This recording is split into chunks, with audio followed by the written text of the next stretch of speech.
चलिए अब नेक्स्ट देखते हैं। अगला है 0 डिग्री सेल्सियस पर विभिन्न माध्यम में ध्वनि की चाल। देखिए फ्रेंड्स, अभी हम लोग पढ़ लिए कि जो ध्वनि की चाल होती है अलग अलग माध्यम में अलग अलग होती है। तो देखिए 0 डिग्री सेल्सियस पर हम देखेंगे सबसे पहले माध्यम को, और किस माध्यम में ध्वनि की चाल कितना है। जो ध्वनि की चाल होगा वो मीटर प्रति सेकंड में होगी। तो एक एक करके देखते हैं किस माध्यम में ध्वनि की चाल कितना होता है, जिसे कभी कभी डाटा भी पूछ लिया जाता है। तो देखिए जो सबसे अधिक ध्वनि की चाल होता है वो एल्युमिनियम में होता है। जानते हैं एल्युमिनियम क्या है, ठोस है। तो हम अभी देख चुके हैं कि ठोस में ध्वनि की चाल अधिक होती है। तो इसमें देखिए कितना है, 6400 क्या होगी मीटर प्रति सेकंड।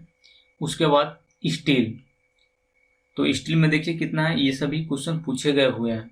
इसमें चाल होता है 5180 मीटर प्रति सेकंड। उसके बाद लोहा, लोहा में कितना है 5130 मीटर प्रति सेकंड। उसके बाद जल, जल क्या है, एक द्रव है। देखिए घटते जा रहा है ध्वनि की चाल। इसमें कितना है 1493 मीटर प्रति सेकंड।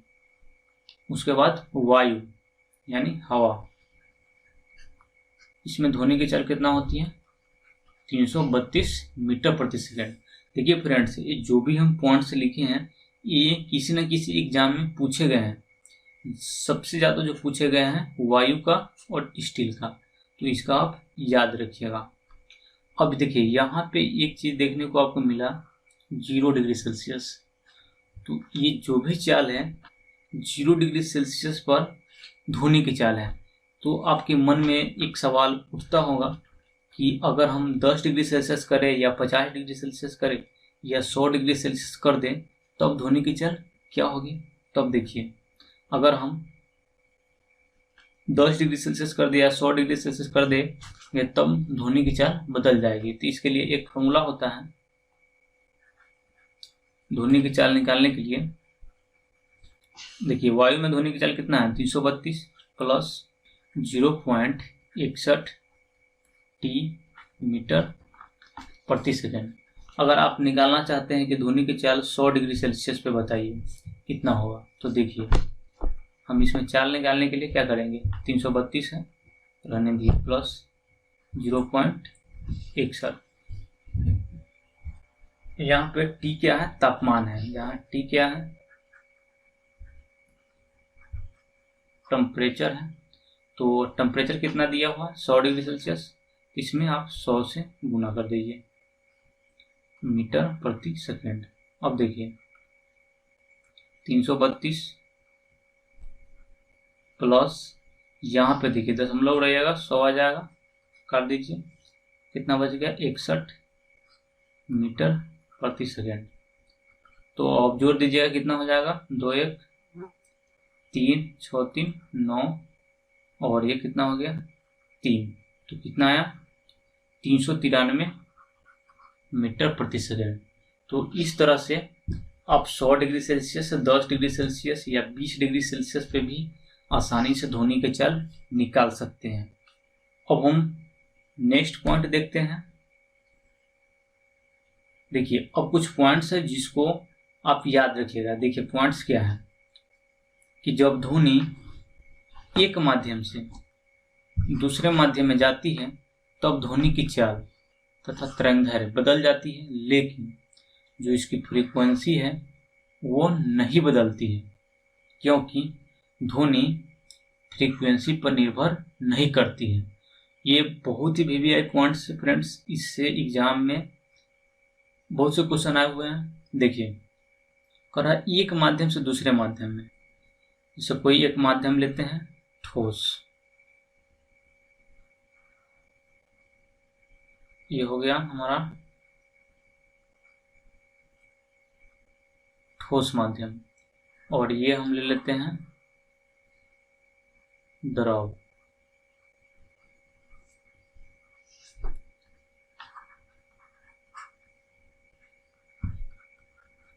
अब क्या होगा, अगर ध्वनि ठोस से अगर द्रव में यानी एक माध्यम से दूसरे माध्यम में जाएगी तो इसमें क्या होगा, क्या क्या बदल जाएगी। देखिए एक माध्यम दूसरे में जा देते तो बदल जाएगी आपको चाल, यानी वेलोसिटी बदल जाएगी। और दूसरा क्या बदल रही है, तरंगदैर्घ्य यानी वेवलेंथ।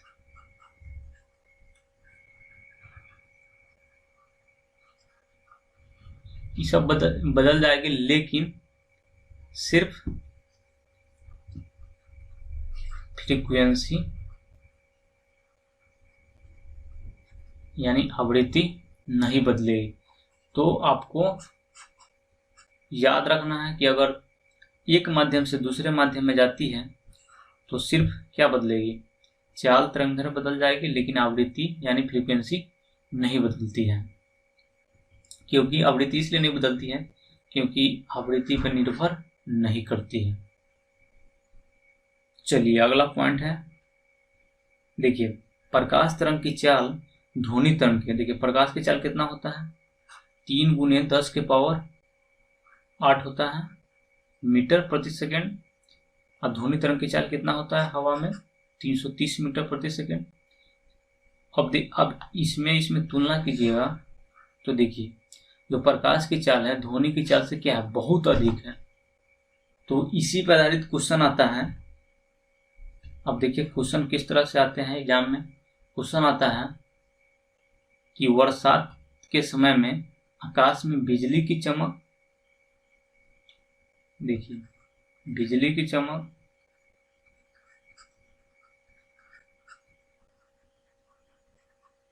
और मेघ गर्जन,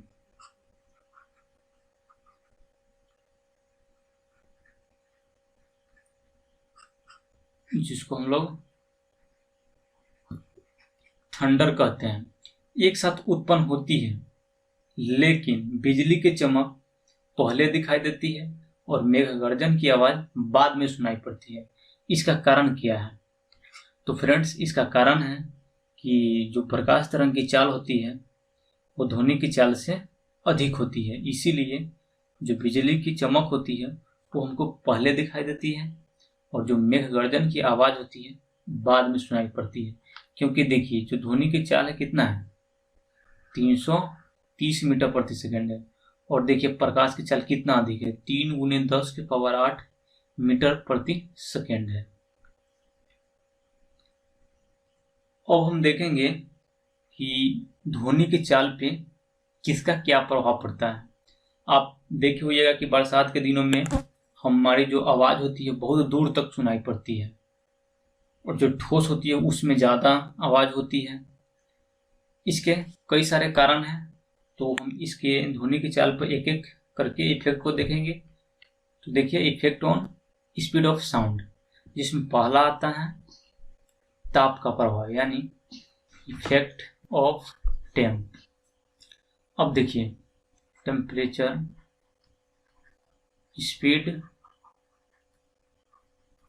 ऑफ साउंड यानी ध्वनि की चाल के डायरेक्टली प्रोपोर्शनल होती है यानी समानुपाती होती है। इसका मतलब यह हुआ कि अगर हम तापमान को बढ़ाएंगे तो ध्वनि की चाल भी बढ़ेगा, अगर हम तापमान को घटाएंगे तो ध्वनि की चाल घटेगा। तो हम पिछले टॉपिक में देखें कि जो ताप का प्रभाव होता है, अगर 1 डिग्री सेल्सियस तापमान को बढ़ाते हैं तो ध्वनि की चाल में 0.61 इतना चाल क्या हो जाएगी, बढ़ जाती है। 1 डिग्री सेल्सियस अगर ताप बढ़ाते हैं, हम इसका फॉर्मूला पढ़े थे कि VT बराबर क्या था, 332 प्लस 0.61 T मीटर प्रति सेकंड, जहाँ पे VT क्या है, ध्वनि की चाल है, और T क्या है, T है टेम्परेचर है। तो आपको समझ में आया होगा कि अगर हम ताप को बढ़ाते हैं तो ध्वनि की चाल बढ़ता है और ताप को घटाते हैं तो ध्वनि की चाल घटती है। चलिए हम नेक्स्ट प्रभाव देखते हैं। अगला है आर्द्रता का प्रभाव यानी इफेक्ट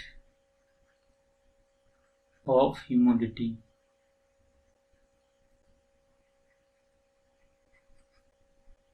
अब देखिए सबसे पहले हम जानेंगे आर्द्रता क्या होती है। वायु में यानी हवा में जलवाष्प की मात्रा को हम आर्द्रता कहते हैं। एक चीज और याद रखिएगा कि जो आर्द्रता को मापा जाता है वो हाइग्रोमीटर से मापा जाता है। अब इस पॉइंट को भी ध्यान रखिएगा। तो देखिए आर्द्रता का क्या प्रभाव पड़ता है। स्पीड ऑफ साउंड के डायरेक्टली प्रोपोर्शनल होता है, यानी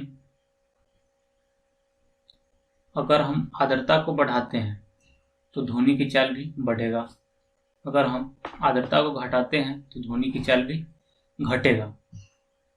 यही कारण होता है कि जो नमीयुक्त वायु की में ध्वनि की चाल होगा, शुष्क वायु में ध्वनि की चाल से अधिक होता है, क्योंकि नमीयुक्त वायु में क्या होगी, आर्द्रता ज़्यादा होती है, ह्यूमिडिटी, जिसके कारण शुष्क वायु की अपेक्षा उसमें चाल अधिक होती है। इसी के एप्लीकेशन होता है कि बरसात के दिनों में सीटी बजाते हैं तो उसका आवाज दूर तक जाता है।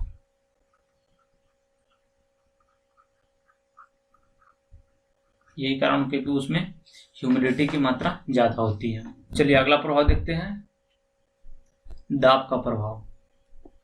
अब देखिए प्रेशर का क्या प्रभाव होता है। देखिए ध्वनि की चाल पे प्रेशर का कोई प्रभाव नहीं होता है। इसका मतलब है कि ध्वनि की चाल को बढ़ाइए या घटाइए फिर भी ध्वनि की चाल पर कोई प्रभाव नहीं होता है। तो इस पॉइंट को आप ध्यान रखिएगा, क्योंकि इस पे क्वेश्चन पूछ दिए जाते हैं कि ध्वनि की चाल अगर इतना है, दाब को इतना डिग्री पास कर बढ़ा देने पे ध्वनि की चाल क्या हो जाएगी। तो यहाँ पे हम जानते हैं कि ध्वनि की चाल पे प्रेशर का कोई प्रभाव नहीं होता है। चलिए अगला पॉइंट है प्रत्यास्था, यानी इफेक्ट ऑफ इलास्टिसिटी। अब देखिए प्रत्यास्था क्या होता है। जो इलास्टिसिटी होता है वो स्पीड ऑफ साउंड के डायरेक्टली प्रोपोर्शनल होता है। इसका मतलब यह हुआ कि अगर आप प्रत्यास्था को बढ़ाते हैं तो ध्वनि की चाल भी बढ़ेगा, अगर प्रत्यास्था को घटाते हैं तो ध्वनि की चाल घटेगा। देखिए प्रत्यास्था क्या होता है। हम लोग जानते हैं कि ठोस में सबसे ज़्यादा इलास्टिसिटी होती है, जिसके कारण इसका मतलब सबसे ज़्यादा इलास्टिसिटी होने के कारण ही सबसे ज़्यादा ध्वनि की चाल किसमें होती है, ठोस में होती है। तो इलास्टिसिटी सबसे ज़्यादा ठोस में, तो ध्वनि की चाल भी सबसे अधिक ठोस में होता है। और सबसे कम इलास्टिसिटी किसमें होती है, गैस में। तो ध्वनि की चाल भी सबसे कम किसमें होती है, गैस में होती है। चलिए एक लास्ट प्रभाव है अगला, घनत्व का प्रभाव, यानी इफेक्ट ऑफ डेंसिटी। अब देखिए सबसे पहले यहाँ पे घनत्व। तो देखिए हम जो घनत्व का क्या जानते हैं, फॉर्मूला क्या होता है, द्रव्यमान बटा आयतन।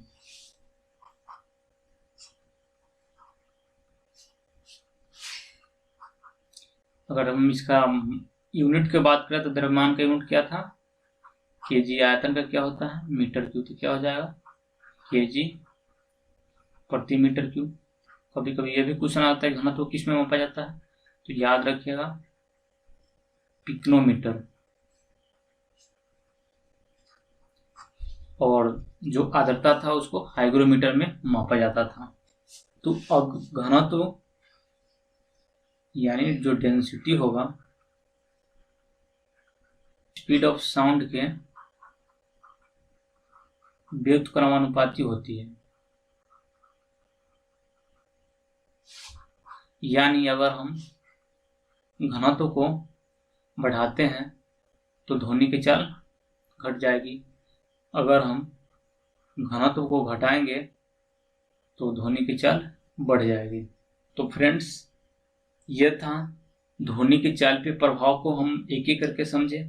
अगर आप ये कंसेप्ट याद रखते हैं तो किसी भी तरह से अगर एग्जाम में क्वेश्चन है तो उसको आसानी से हल कर पाइएगा।